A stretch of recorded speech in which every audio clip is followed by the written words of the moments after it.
It's 12 on the dot. I want to say good afternoon to everyone on this platform, and you are welcome to yet another series in our bi-weekly presentation. Yeah, on behalf of the Vice Chancellor of National Open University of Nigeria, I heartily welcome you all, and I say that we have another interesting topic today, and we are going to be very much enlightened from what I can see already to be presented by this scholar of today, Mr. Olusoji Ajao. But before I go ahead to introduce him, I will tell you, as usual, briefly about our Center of Excellence in Migration and Global Studies of the National Open University of Nigeria. We are getting older by the day. We are just about 2.5 years old now. A center that was started with seed fund from TED Fund. And our business is migration issues, policies, and everything that relates to migration and global studies. We have the mandate to provide leverage for field-based and solution-driven research, to serve as agent of national policy for migration studies, to seek grants for academic activities and outreach of sustainability, to publish and sustain peer-reviewed academic journal and monograph series, and to collaborate with stakeholders in the field and policymakers to organize national seminars, conferences, and public lectures. And I must say, we have been very much into most of these, and we have a journal. Our journal is produced twice in a year. It was started last year, and 2 volumes a year. So we had 2 issues a year. Volume 1 and issues 1 and 2 were for 2021. And this year, 2022, we have volume 2, issues 1 and 2. The issue 2 will be out by the end of this month. We have April and November publications. And the November one, by God's grace, in about 2-3 weeks, will be fully out.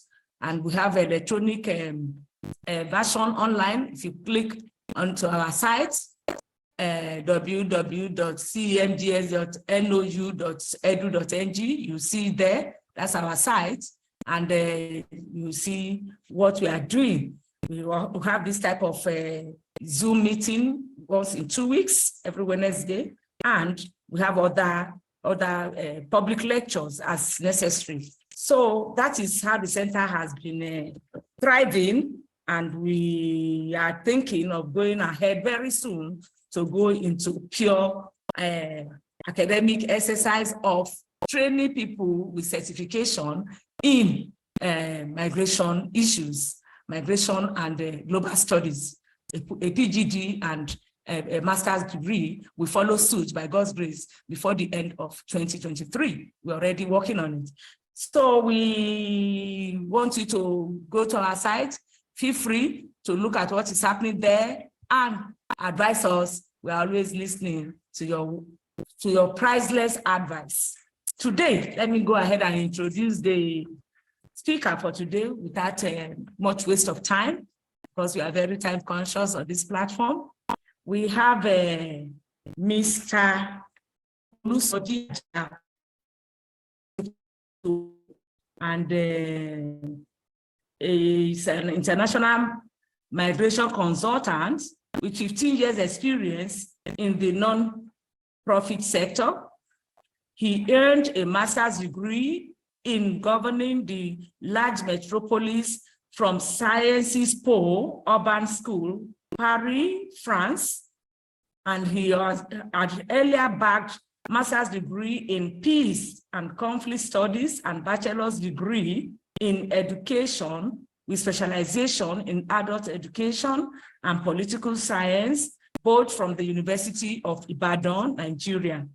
In the last 1 year, Mr. Olusoji Ajao has been empowering youth with digital skills to enable them earn income from any of the 4 main streams of income generation: employment, self-employment, business, and investment. He has empowered over 500 youths with marketable income-generating and workplace digital skills. Before venturing into social enterprise, Mr. Jao has served as the Lagos team lead for 3 years on a behavioral change campaign tagged the Migrant Project by CFA Enterprise, Hong Kong. The anti-irregular migration campaign was funded by the European Union. Mr. Jao was the research team lead of United Nations International Organization for Migration, sponsored 1.5 weeks field in Imo and Ogun states. The field work was delivered by Samuel Hall, a transnational migration research firm based in Kenya. In both states, local economic opportunities of Libya returnees were mapped. During the field work, Libya returnees, traditional rulers, youths, market women, and community leaders were engaged for data collection via key informant interviews and focus group discussions. Mr. Olusoje Adao's area of particular interest in the nonprofit sector are education, livelihood opportunities, and job creation. This interest is inspired by commitment to contribute towards actualization of the SDG Goal 8, decent work and economic growth. He is a member of Nigerian Institute of International Affairs, NIIA, and a fellow of the French Institute for Research in Africa, Institute of African Studies, University of Ibadan, Nigeria. Mr. Jao is a visiting faculty in urban migrations in Africa, a course in master's degree program in governing the large metropolis at the Sciences Po Urban School, Paris, France. I welcome Mr. Jao sincerely to give us his presentation this afternoon. The title of his presentation is Escapist Emigration, Implications for Job Creation in Africa. Welcome, Mr. Jao, to take over the virtual space to make your presentation to us. And I give you 35 minutes to make your presentation. Thank you. All right, thank you very much, Ma. All right, thank you for this opportunity to make this presentation, and it's a privilege to speak here. My first time being here was when I listened to Professor Akinwale and other presenters have been here, and this is my fourth time here, and it's a privilege for me to address this gathering. What I'm writing here is more, and now let me pay homage to Professor Akinwale, who facilitated this opportunity for me to address this gathering. This is a work in progress. And after the presentation, I will appreciate your candid opinion to strengthen the argument and also to see how we can come out with a good paper here for the publication in Open University. Thank you so much. So what I'm going to do in this presentation is more or less of a Pan-African perspective. I'm going to go through the African, the framework of Africa itself. So to do that, I'm going to look at escapist immigration from African perspective, look at the African continent itself. So in Africa, we have, how many countries do we have? It's more, everything about Africa is complicated and controversial. Now, some people believe that according to African Union, we have 55 African countries, but according to the United Nations, we have 54 African countries. The controversy is over the Western Sahara. I'm going to show you a map on that later on. But if you look at this, my map, this one shows that we have 5 sub-regions in Africa: the Western Africa, the Central Africa, the Eastern Africa, the Southern Africa, and the Northern Africa. So in this presentation, my focus is to now look at where do we find escapist emigration in sub-region of Africa. Is it more common or popular in the Southern Africa, in the Northern Africa or the Western Africa? This is what I'm going to do in this presentation. All right, I move ahead. In another classification, some scholars believe that we have more, we have beyond 5 sub-regions. Here, if you look at this map, they call it 6 regions of the African Union. In that case, they look at diaspora. But for us in this presentation, I'm not going to focus more on diaspora as an entity of Africa itself. I'm looking at these 5, trying to geolocalize them and look at the pattern of emigration, and at the same time look at the job itself, job creation, and this is what I'm going to do in this presentation. So this is the outline for the presentation. It's divided into 2 parts.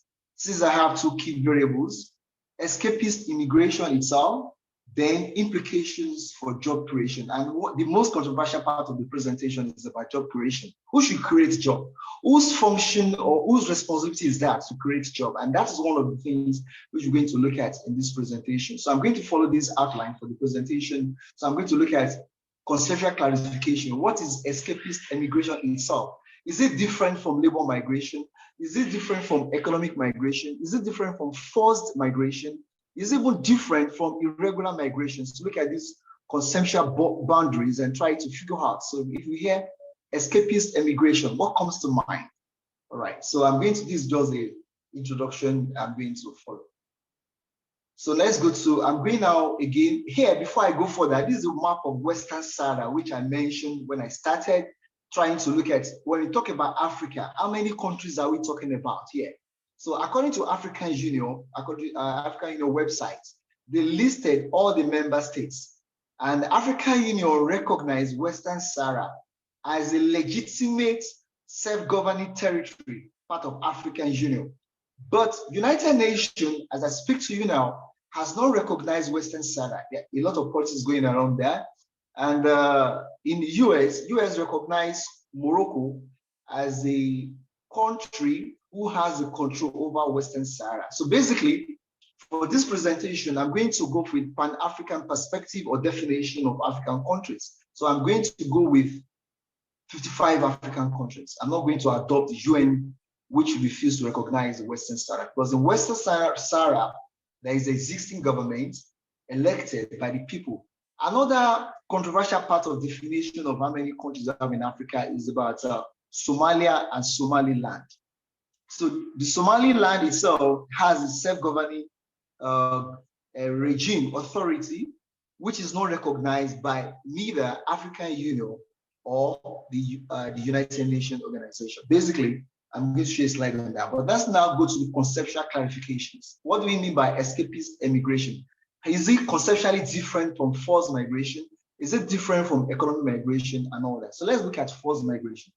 Forced migration comes from the fact of could be people who are escaping violence in their home country, and they are forced to leave their country, not because they want or because they choose, because of the condition they are facing the violence. They have to just find a way to just leave. And this more is driven by more of a push factor rather than the pull factor. That's forced migration. We have, and within the country, we can have IDP, internally displaced persons. They are even the part of the victims of a forced migration. So these people, when they leave their country, they have intention of returning back to their home base, their home country. They have that in mind, those who are engaging in forced migration. Now, let's go to economic migration. Economic migration basically means that people who are leaving their country in search of economic opportunities in order to meet their basic existential. So by the time I'm looking at each sub-region, I'm going to mention and try to situate the application of each of these forms of migration. Now, irregular migration, basically those who are seeking to leave their country of origin without following the due process. And by due process, I mean getting the papers, the requirements for crossing from your country to another place. So by the time you're moving from your country of origin to another country, you have to fulfill the basic requirements, the papers, I mean, the travel documents. And if you are traveling without those documents, we call it irregular migrants. And basically, some of the scholars, Eurocentric scholars, they call them illegal migrants. For me, I don't want to call them illegal migrants because calling them illegal migrants actually denies us the fact that of stretching the concept, because every irregular migrant has opportunity of becoming regularized. Irregular migrants is just like a neutral position.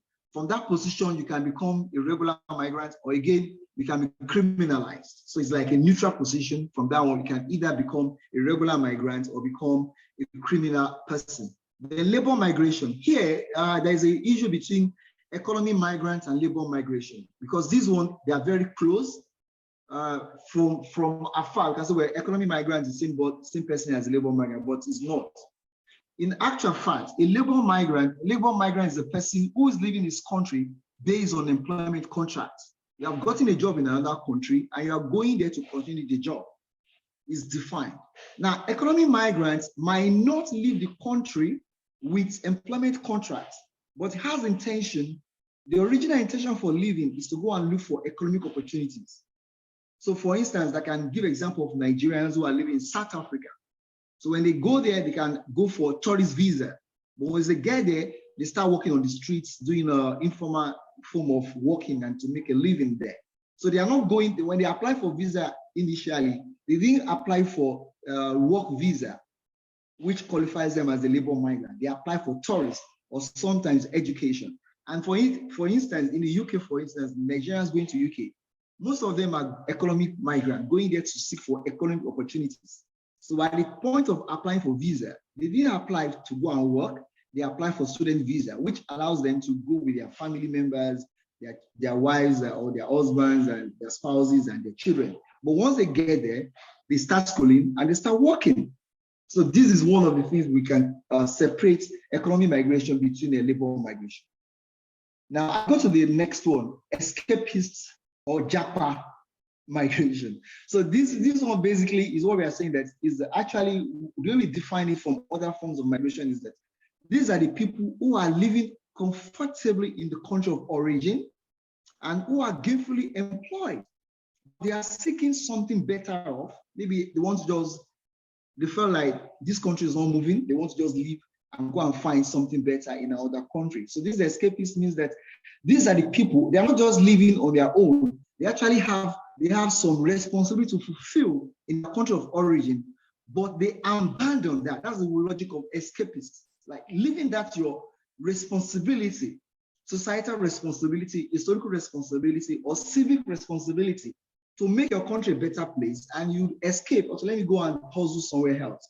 So this is what we frame as escapist immigration. So here, okay, this is the map I was talking about Somalia and Somaliland. So Somaliland, they are disputing over this, or the disputed territory between them. As at the moment now, they have two flags. At the moment, none of them is recognized. But again, by the time I'm talking about the Horn of Africa, East Africa and the Horn of Africa, I'm going to give a close short discussion on this anyway. So let's come back to this escapist immigration. So escapist means that the person act of leaving one's own country to settle permanently in another, moving abroad despite having a decent job at home country. So basically, these are the people who are not living because they are poor. They are not living because they cannot get a job. And they are not living because life is so difficult for them. They are on average living a decent life. And some people have even argued, okay, these guys are living because of insecurity. But I beg to disagree that the bulk of those who are living, they are in a certain part of Nigeria, in Lagos and in the south-south, southeast and south-south and the southwest. So in the northern part of Nigeria, we know insecurity is more rampant, is one of the challenges in the northern part of Nigeria rather than the southern part of the country. But the bulk of people living in the northern part, they are not living, they are not escaping. And as a matter of fact, people living in Borno State, which is the headquarters of the Boko Haram, they are not living, they are not escaping. So what we find is that those who are actually living and escaping, they are better off economically, socially placed than other folks. There's many examples we have. There's a lady, she works in the bank in Lagos here. She relocated to UK based on student scholarship, student visa. And what was she doing in the UK? She started working as a cleaner. This is a bank officer with a master's degree. So basically, this is somebody who has responsibility to fulfill in the country of origin. Thank you. So basically here, what I'm looking at Japan now is about labor shortage anyway. And again, JACPA itself is part of the globalization. I'm happy that this center is for globalization and migration. We have to look at that critically speaking anyway. Somebody call it a brain drain, brain gain, or brain waste. So these are the different dimensions. If you stay in Nigeria, it becomes a brain waste because you are not employed. If you don't know somebody, you have no chance of getting a good job. All right. And again, if you travel, they say it's the brain waste and or brain drain. And these are some of the issues here in escapist immigration. But here, my argument here is that those who are escaping, who are leaving the country, they are the better educated, who have the responsibility to create jobs for those poorly skilled and poorly educated folks. That's the argument in this presentation. So if you are educated up to a graduate level and you leave the country, okay, let me go and fend for my family, that means you are actually abandoning your responsibility of catering or creating job for other folks. That's the argument. So I now go to, good, thank you very much. So I'm going to go through the 5 sub-regions of Africa and look at locating escapist immigration in different parts of African continents. So I look at the first part, the Northern Africa. Of course, the Northern Africa is one of the country where is one of the sub-region of Africa where we have the bulk of Africans living in Europe. So out of the 5 sub-regions of Africa, the Northern Africans, they are the most populous in the Europe. So people from Algeria, from Egypt, from Morocco, from Sudan, from Tunisia, they are more in number in Europe than other African countries, other parts of Africa, maybe Western Africa, Eastern Africa, or Central Africa. So these people now, they constitute the bulk of Africans living in Europe. But again, the European government itself, they are more welcoming to people from the Northern Africa than other people in Africa, maybe the color of the skin anyway. And Morocco itself is a transnational, is a transcontinental country, which means that it has part of the territory on African soil and part of the territory in the European continent.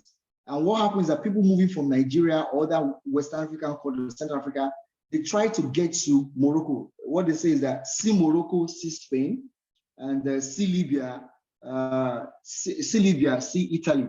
So basically,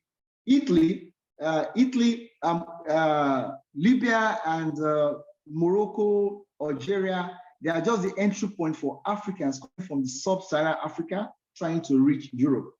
So this one. Now, one thing again in this classification is that Sudan is part of the Northern Africa, but South Sudan is part of the Eastern Africa after the separation of the South Sudan from the Sudan.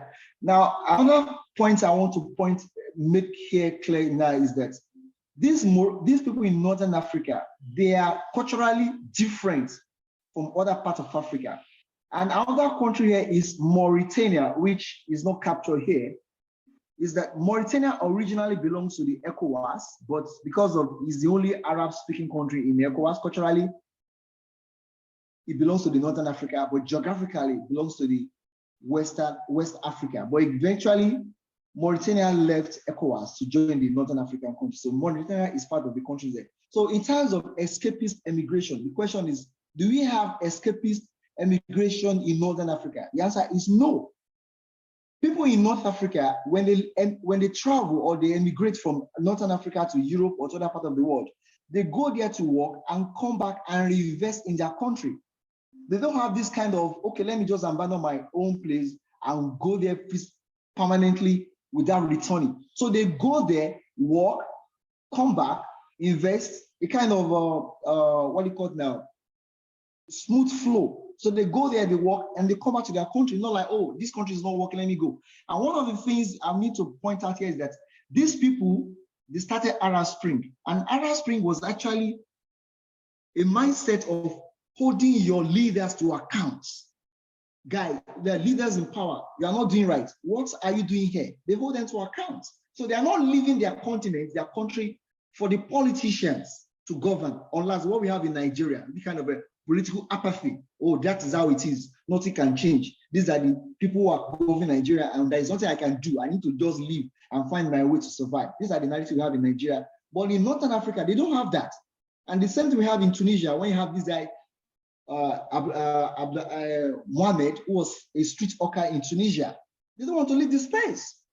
But in Nigeria or other West African countries, we surrender the right to the territory to the political class. But here, they hold the political class to account. And let me just leave the last point I'm going to point out here is this. Egypt, for instance. For the first time, Egypt had Mohamed Morsi, who was democratically elected in Egypt. After 1 year in office, he was chasing away the street hawkers in Cairo. After 1 year, they went to the streets and get him out. But Mohamed Morsi was claiming that he was elected for 4 years, he needs to stay in power. But I tell you, eventually the military came, they follow what people want, and they get him out.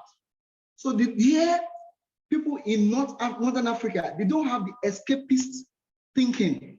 They believe that this is their place, and they have to make it work. If the politicians are not working, we have to hold them to account.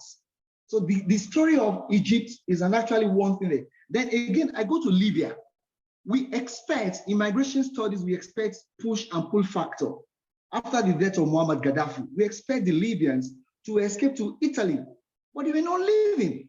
As I speak to you now, there are more Nigerians in Libya seeking to cross Mediterranean to Europe than Libyans themselves. So what happens there? So they believe that this is their land, and they believe that they have to make it work for themselves. They are not going to abandon their land for other foreigners to come and use for them, which is escapist mode of addressing your challenge. So which we have in Nigeria. Oh, I don't care. I just want to make my money anyhow. And these are the things we don't find here. Libyans are not living despite the death of Gaddafi, and Libya is a failed state in that classification. We are going to Eastern African country, Eastern Africa. Eastern Africa, basically, Eastern Africa is one of the most troublesome parts of Africa. And what we have here in Eastern Africa, again, is that they escape, but their own escapist thinking is different from what we have in Western Africa sub-region. Here, Ethiopians, Kenyans, they go to the Gulf countries to work. As I speak to you now, if you just Google Ethiopians in Saudi Arabia, there are almost 1 million Ethiopians working in Saudi Arabia. And if I look at this map very well, from Djibouti there, people from Ethiopia, they cross from Djibouti, they cross to Yemen. Yemen is a trouble spot. From Yemen, they get to Saudi Arabia. Just as West Africans have been arrested in Europe for not having papers, the same way Ethiopians have been arrested. And again, one thing now, in Ethiopia, they have a conflict, and President Obasanjo has resolved mediated the conflict between the Tigrans and the federal government of Ethiopia. Here, we have a bulk of challenge whereby the Ethiopian government is being funded, supply weapons by Gulf countries. So Eastern Africa is a place where the Gulf countries have huge influence on the continent of Africa. They have huge influence here. And one of the narratives we have when we mediated, we intervened in the Ethiopian conflict is that the Tigrans, people in the Tigray region, a ethnic group there, they were being supported by Western powers, while the Ethiopian government itself was being supported by the Gulf countries, UAE, Qatar, Saudi Arabia, and all those countries like that. So now, the question is this now, do we have escapist emigration in Eastern Africa? The answer is no. The bulk of the people here leaving this country to go and work somewhere else, when they work, they come back. The point is that even if you go to Saudi Arabia, you can never become a citizen of, where there's no citizen in Saudi Arabia, they are subject because they're under the monarchical system of government. So you cannot even get time to marry somebody from Saudi to claim citizenship, which you can do in Europe. You say, I want to jackpot. If I travel out, then I marry a white lady, then I can get citizenship and all that. You can't get it in Saudi Arabia. In fact, in UAE, if you are pregnant, they don't allow you to give birth there, so you cannot claim the right for by birth.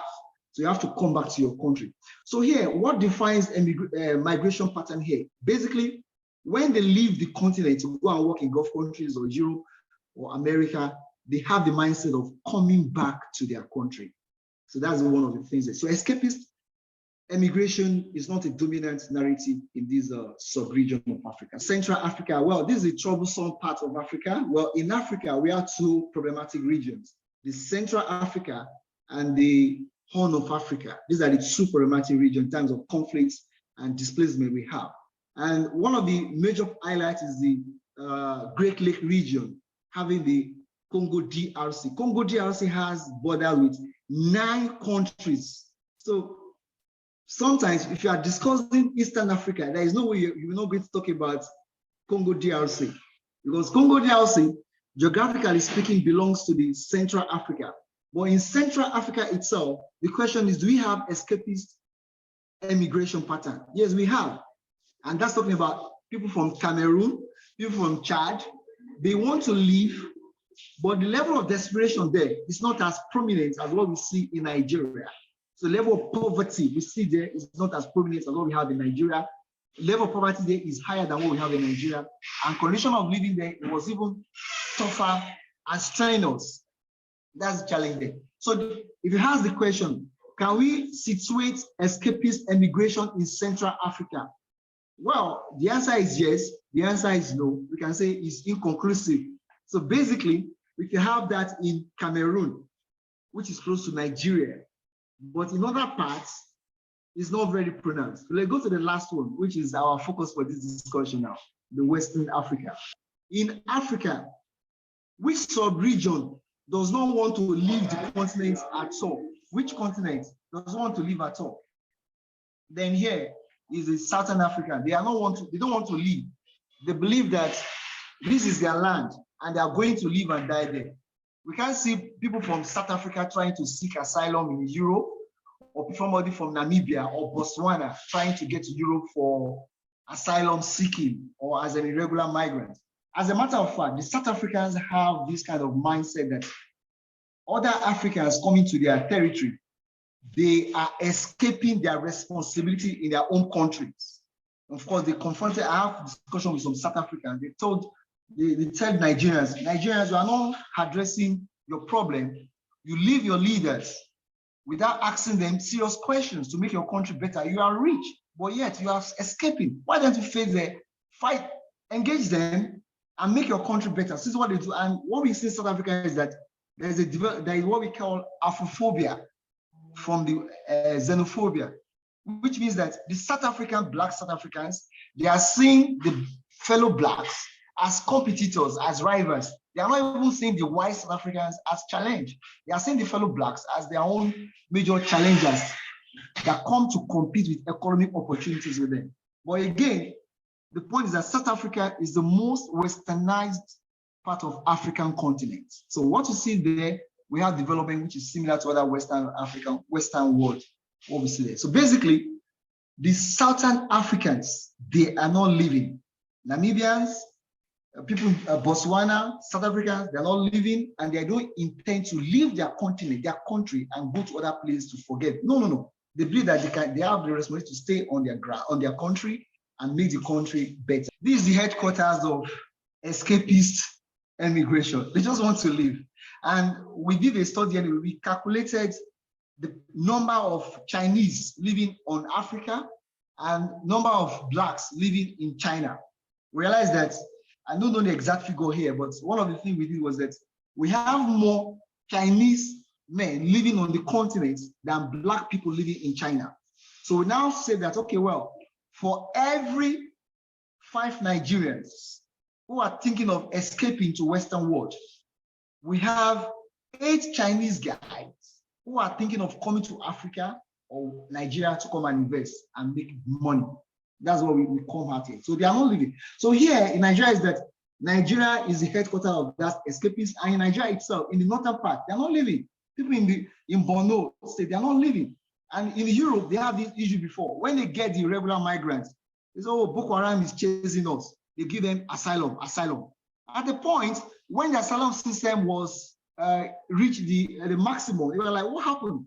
Now begin to ask them questions. Okay, you are from Nigeria. Which state are you from? Okay, I'm from Edo State. I'm from Lagos. I'm from Oyo. We are not from Borno State. So when the European Union discovered that, they stopped granting them asylum from Nigeria. So you have to define that you are actually from Borno State. But people from Borno State, they are not going. So people move from Lagos, they get to Kano, from Kano to Niger Republic, and after Niger is Libya. From Libya, they cross. So if they follow Mali too, they go irregularly to find their ways and all that. So these are the challenges we have now. Basically, Western Africa, basically Nigeria, is where we have escapists. Then the question is that people in Benin Republic, who are poorer, are they thinking of escaping? They are not. So now the conclusion here is that from this first part, I'm going to the second part of the presentation now. The conclusion here is that as much as the Western scholars want us to believe that we Africans, we are trying to leave the continent, that is not correct. The truth of the matter is that people in Western Africa and Central Africa, they have the tendencies of leaving the continent for other places to abandon, to escape, not for everybody living here. And we have seen that people in Southern Africa, they are not ready to go anywhere. They are not ready to go. And as a matter of fact, we have more people from the Northern Africa who are living in Europe than other people from Western Africa or Central Africa. But they are not complaining about those people in Northern Africa who are living in Europe. They only complain about the black, maybe the color of our skin. That's one of the things. So this is what we said. Not all Africans in terms of sub-regions want to just escape the continent. And as a matter of fact, we have more migrants living on the continent than those who are living outside the continent. So I come to this second part. This is the biggest debate. Who should create jobs? So these jobs that I'm trying to look at escapist immigration and implication for job creation in Africa. Who should create jobs? That's a fundamental question. And economists, politicians, they have been debating for over time. They have not come to the conclusion of who should create jobs. So I'm giving you this one because it's very important when you look at this one. People might not like to see his face, Adolf Hitler, but for the purpose of academic discussion, I need to put it here. Adolf Hitler came to power after the First World War, 1914 to 1918, during the economic depression in Germany. There is something he did. He organized a state process of employment with Autobahns and Volkswagen. When you see Volkswagen vehicle, Volkswagen brand, that is the handiwork of Adolf Hitler when the state organizes production process. So what Adolf Hitler did was that he resurrected German economy after the First War. After the First World War, Germany was made to pay reparations. So if, in fact, the wrappings of cigarettes was more valuable than the German currency. But this man came there, resurrected the economy, and went again for the Second World War in 1939 to 1945. But the process of economic revival was basically state-led. So the argument, which one should organize production process? Then after the Second World War, the question was that, should we use state-led or market-led? And that's what we have in the Second World War. Capitalism says government, private individuals should organize means of production, distribution, and exchange. Why socialists say no? The state should organize it because of the poor people. But we shall see in this discussion. I'm just trying to look at the Cold War rivalry anyway. Now, what we see on the internet today as a internet connection, you can hear me. You can hear me speak here. Started from 1957, so Sputnik. And what is Sputnik actually was basically a man-made moon which orbits the Earth. So when the Russians started with Sputnik, it means that with Sputnik, Russians can see what is going on in America without being physically present in America. Then America was like, what's going on here? But basically, this one shows that Sputnik was the production of a state development project, which was a success, we can see. But later on, the Cold War, which lasted 1947 to 1991. By 1991, all the world came together and said, look, this one cannot continue again. The state cannot organize job creation. The state cannot do it for us. The best thing we can do is to privatize. So basically what we see is that by 1991, most of African countries, they joined the United Nations. So these are actually the thinkers anyway. They have two of them, Lord Keynes and also Hayek. These are the good economists. And in economics, we have two schools of thought, the supply and demand side. And here it's very important I come to this point anyway, because I've read many papers, African scholars, Nigerian scholars. When they ask them, why are we here? Oh, Babangida started in 1986. That's a very uncritical rendition of the story. The critical rendition is, we have to understand what is the argument behind structural adjustment program. And structural adjustment program actually was a response to the state failure to generate enough jobs. And I was Inflation, the government cannot keep on creating jobs. And basically, after the First World War, Second World War, creation of the IMF and World Bank was the work of these Lord Keynes, we call it Keynesian economic thought, which was based on consumerism, demand. People should be employed. Government can borrow to create jobs for people. The most important thing is that people are employed, then the economy will keep running. But by 1991, so the job creation idea in 1991 started with the work of Chicago economists. What they did, I don't want to go into details, Frederick Hayek, who believed that the government itself cannot keep on generating jobs. What we need, this is Frederick Hayek. So basically, in economic thought, job creation, these are the two contending thinkers. Keynesian economic thoughts and Hayek. My very self speaking to you, I belong to the market fundamentalism school of thought. I believe that the government cannot do it for us. The best thing is that we liberalize, we make sure that we privatize the process of job creation so that individual people are responsible for job creation, not the government.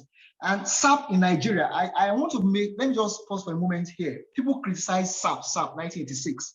But the point is that without SAP, Nigeria will not achieve the level we have today now. I give example of NTA, AIT, Chinese television, or Rice television. If not for privatization, nobody will be thinking of all these channels. We will still be thinking of NTA, and we're thinking of Nitel up to now. My argument here is that job creation is driven by ideas. What are the dominating ideas? In Africa,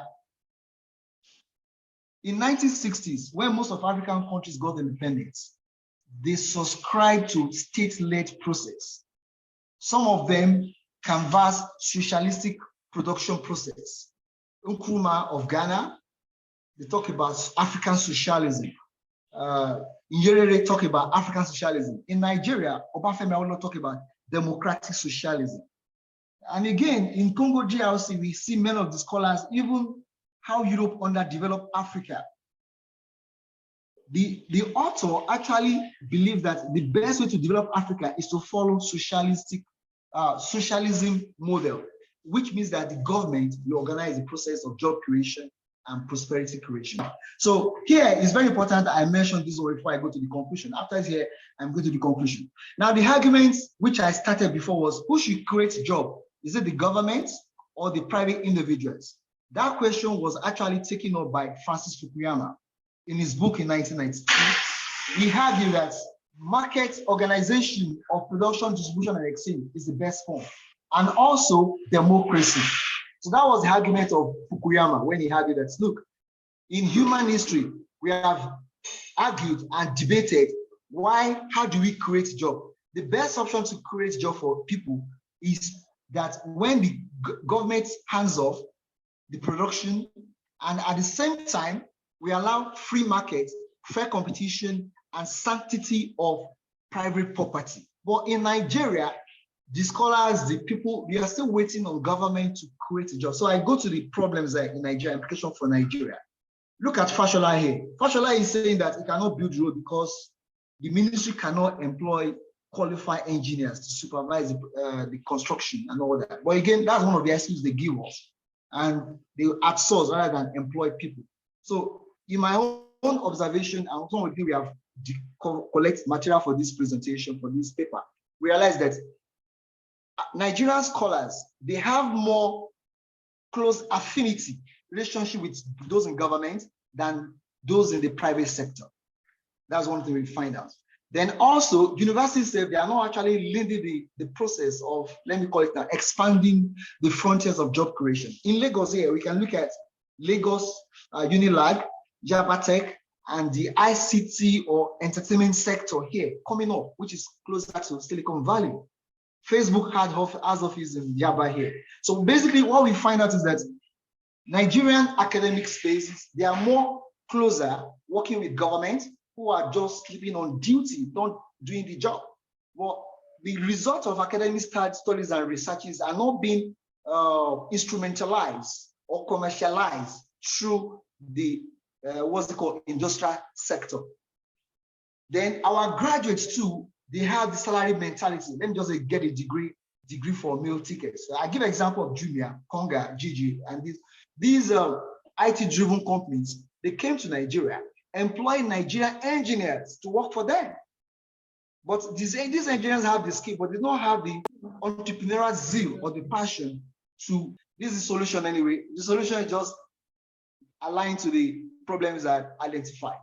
So I identified that university needs to do more close collaboration with private sector. For instance, Dangote is creating a refinery in Lagos here, but it's not partnered with any university or offering degrees in petroleum engineering. It's not partnered with it. He's working with Chinese and Indian engineers.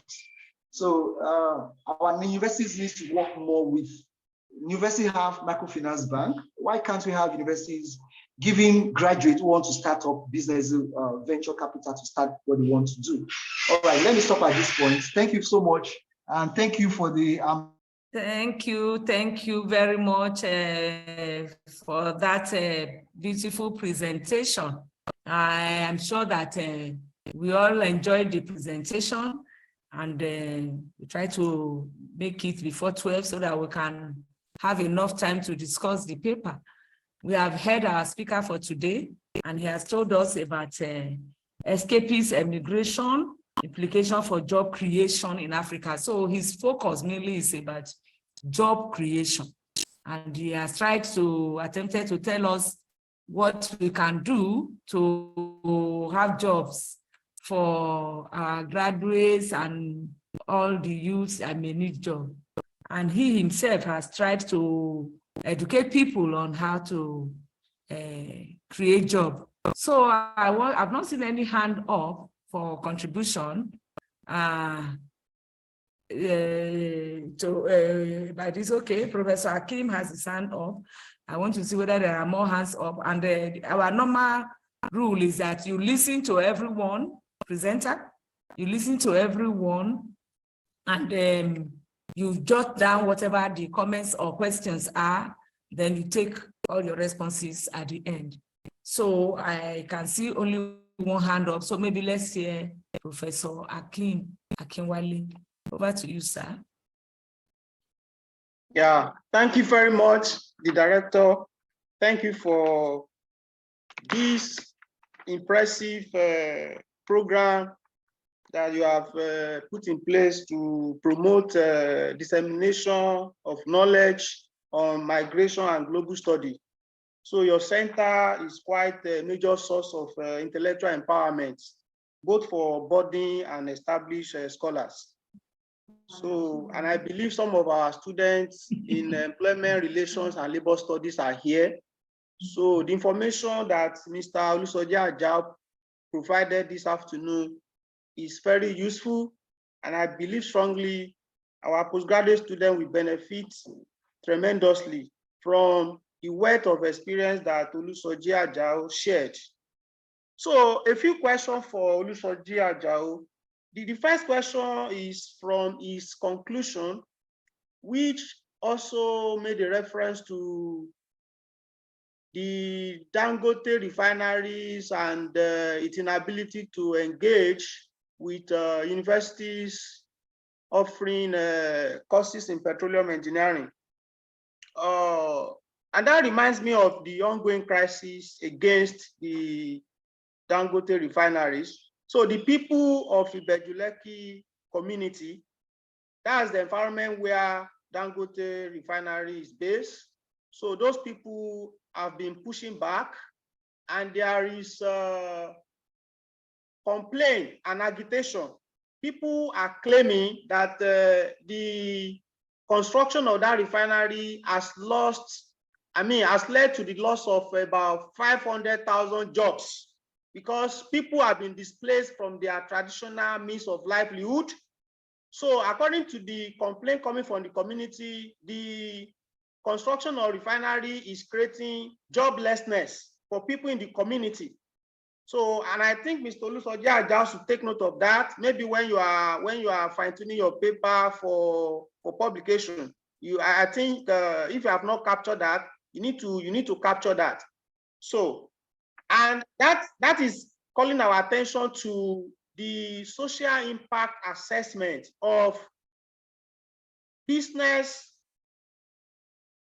or investment as the case may be. So any business venture, any investment that is being constructed needs to meet the need of the community around, needs to improve the life of the people. Job creation is an important aspect of that. So I don't know if Mr. Olusoji Ajao considered that in his presentation. Then my second question, and maybe final question for him, is I so much love your presentation that I was waiting to see a clear connection between migration and the job creation in Africa. And I was happy when you said the migration in North Africa, East Africa, and Southern Africans are not escapist in nature. You said some of the people in North Africa, when they travel, they tend to come back and they contribute to job creation efforts. And I want to ask this question. What proportion of job creation efforts is traceable to emigration in North Africa, for instance?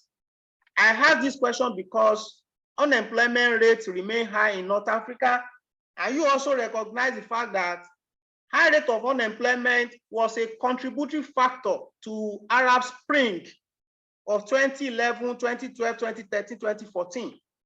And in 2022, in most of these North African countries, the rate of unemployment remained double digits.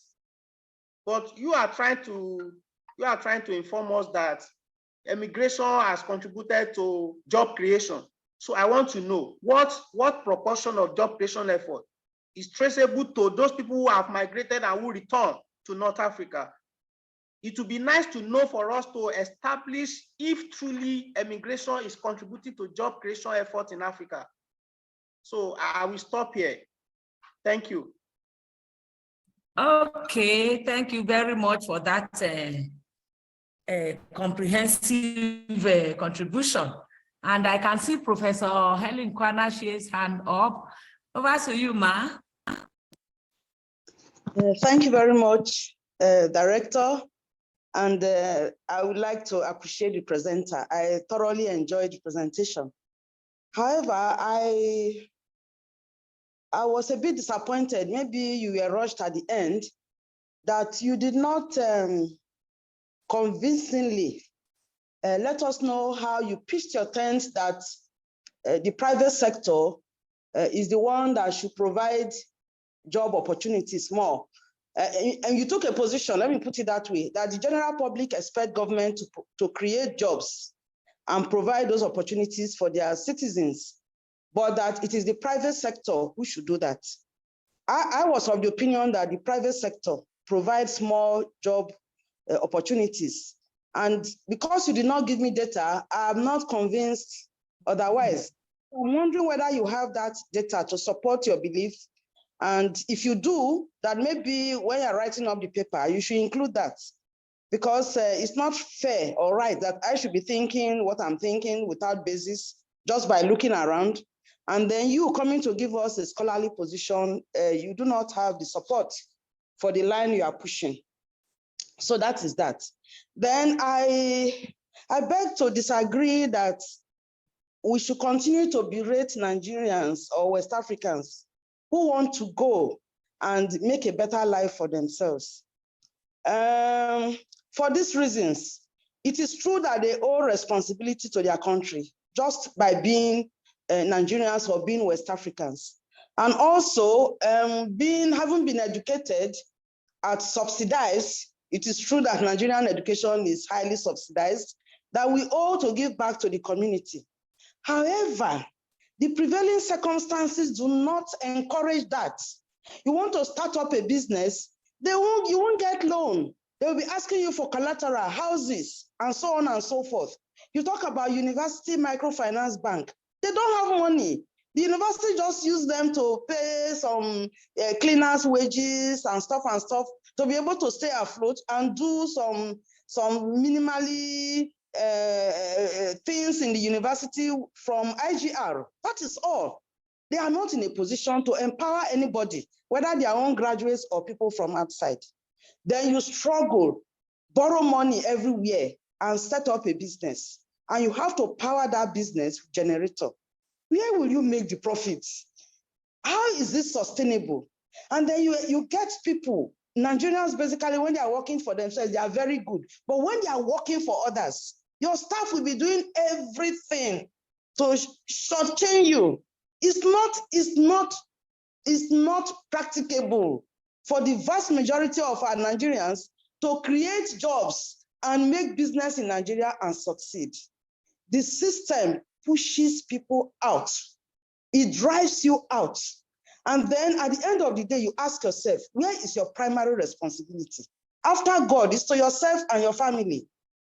And I think we need to think of how we can change our external environment so that people will be encouraged to stay. I love Nigeria, but frankly, if I'm not under the authority of a husband and I'm not this old, even in my old age, I will like to japa because this place is not friendly to live in. I would like you to address those issues. Let's not, I don't blame anybody who wants to go somewhere else. If they want, they can get a loan, they can get power, they can get water, they can dream and fulfill their dreams. Thank you. Thank you very much, ma. Please don't japa. We need you here. However, let me quickly add, before I call the next person, let me quickly add to the data issue in taking position that Professor Kwanache talked about. That is very germane because that is my own general observation about the whole presentation. East Africa, they have problematic in movement. This South Africa and all that, all those things were not supported with data because anybody could say you were looking at it from a biased point of view. So if you are going to make such statements, I think it's better to let data be part of the supportive information. That is my own observation too. While I call on Miss, whether it's Professor Sunday or Motayo, I can see the hand up. Over to you, sir. Thank you so much, Ma. I'm Sunday Motayo. I'm not an academic, and I'm not presently in Nigeria, but I'm a lover of Nigeria. So I got the invite for this session. I decided to join. I want to appreciate the speaker. He has actually pitched a very, very logical position. But for some of us who are very critical about Nigeria, by the way, by background, I schooled in Ife. I worked in one of the banks for more than 13 years before I decided to japa. And the reasons are very simple and straightforward, which is part of why I decided to join this session. Did our speaker critically consider some confounding factors that make Nigeria completely atypical? Nigeria is not so typical that it can be pitched side by side with very many of the economies that I think he mentioned. Number one, maybe because I joined not quite early, I didn't join at the beginning of the presentation. So I didn't see any mention of the factor or the role corruption plays in the emigration push and in the unemployment crisis that we have in Nigeria. Thank God for Professor Helen. I think she mentioned a bit of that.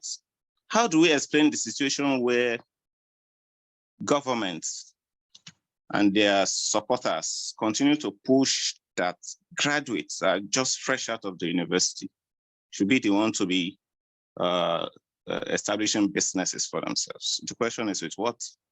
I worked in a bank for so long that I know how terrible and difficult it is for you to access loans, either short-term or long-term, short credit or long credit in Nigeria. It's so atypical that we cannot do a study and be able to take a concrete position without considering very many of the confounding factors. In Nigeria today, most of the businesses are succeeding, apparently, maybe in quotes, because of their link with the national cake.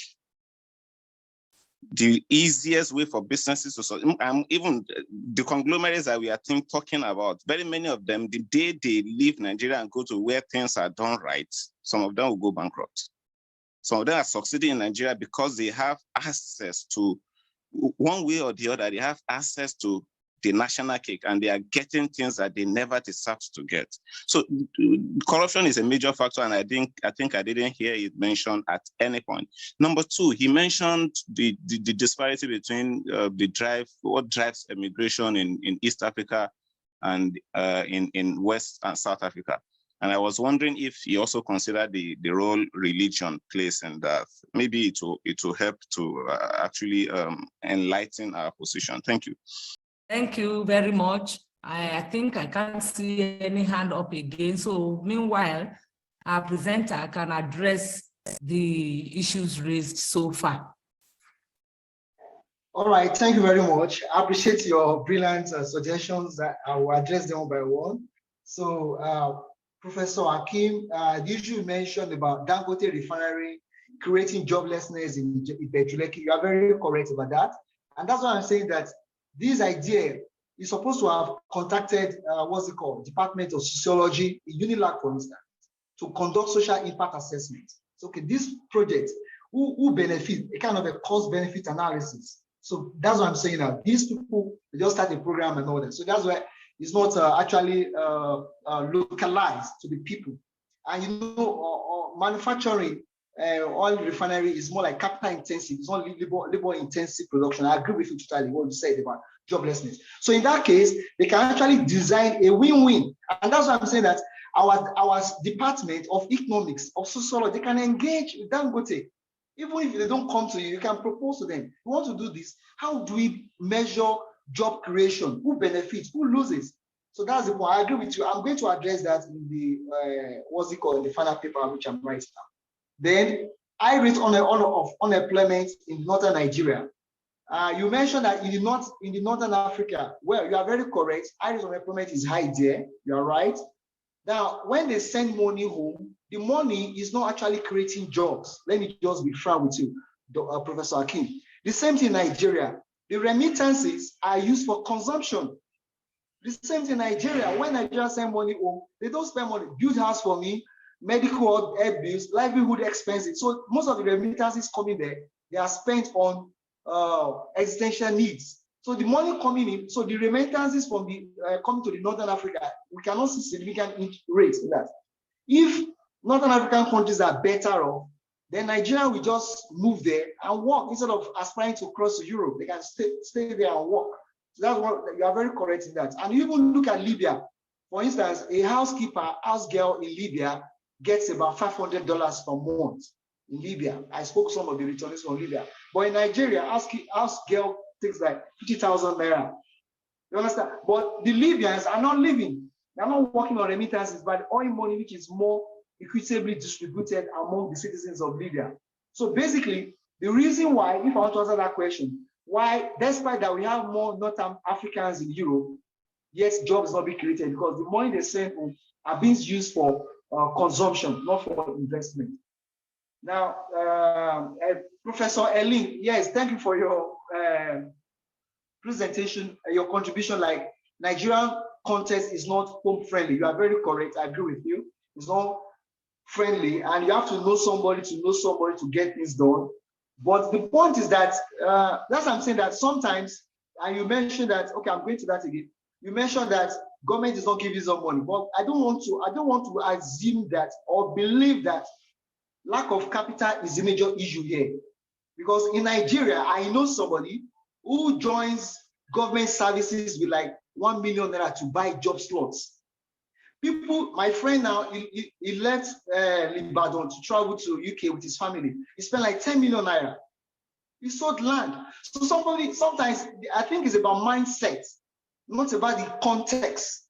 Because when a Chinese man come around here, they use the same non-working system to start their businesses. And let me give you a good example. In Nigeria today, because of the deficit in housing, most of the housing agents, those in the housing sector, what they do, they use subscribers' money to buy the land to start the process. And that's a huge economy now. There's a demand which has not been met. In Europe, people don't buy house like you are buying bread. They use mortgage, they pay over 10 years. But in Nigeria, somebody say, I want to buy a plot of land in Lekki, 7 point something million. They buy like, right, look at these comedians, all these, they are making this money. So sometimes what we're seeing that we don't have people who can provide quality solution. Oh, I want to go into real estate, no money. No, money is not the problem. People who are living overseas in diaspora, they want to have decent houses there, but they don't have competent people who can build these houses. I listen to programs on Facebook and all these people, they say, bring money. They use their money, they don't have a land, they use their money to service, they say service plots. The plots are not service. They collect money from 2,000 subscribers. They now use the money to service the plot and be sharing for them. It's a way of entrepreneurial spirit, looking at the problem and you solve it. So I can give other examples, but even let me give an example, which is what practical in Lagos here. We call them loan sharks. Chinese loan sharks, they come to Nigeria, give Nigerians money to start businesses, and they charge high rates. You know what the Chinese this guy do? They go to Wema Bank. Okay, I don't want to, I can mention their names anyway. They get loan from Wema Bank and give to Nigerians at 40% rate. So it's about solving the problem, having that kind of, let me just do it. And so I think that's the point anyway. Then let's go to where my sources of data. Well, most of my data sources are from IOM database. IOM actually tracks every movement across the continent, and most of the time I use them. That I use a International Labour Organization database to get it. So all these facts are not just opinion, so it's available. So basically, what I do is that I focus on IOM, but sometimes I need to triangulate because most of the IOM database are more Eurocentric rendition of our problem, which is like it's not like African narrative saying these are problems. So that's one of the things we have. So once I get the information, I look at, there's another one, is a Statistica, which is a German statistics organization. They collect statistics. And I use the Nigerian Bureau of Statistics to triangulate whatever I get from the IOM database and all that. So basically, I use more of the IOM database. Okay, Mr. Sonia Motayo, thank you so much joining us from diaspora. Thank you. And you jackpot after Nigerian issue of corruption. You are right. You are right. Thank you so much. And you know, one thing again, I can say that we don't have problem is in my mindset. And I thank you that you are joining us from overseas. You're already there. You are not feeling the heat. We are feeling the heat here in Nigeria. And I think if you keep on, and that's one thing I find so disturbing. There is a paper on corruption. That is a paper of Peter P. Ake, Corruption, the Story of Two Publics. That paper is classic rendition of corruption. And what we have now is a state capture. I live in Lagos, so I understand what you meant by saying no government can survive without government, no business can survive without government patronage. You are very correct, very correct.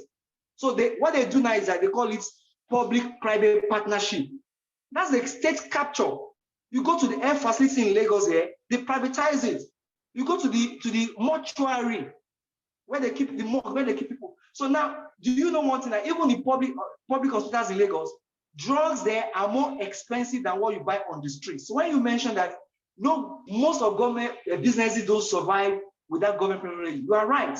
And that's a challenge for our academics to take up the challenge and problematize. Why is it so? What can we do? Let me give a good example.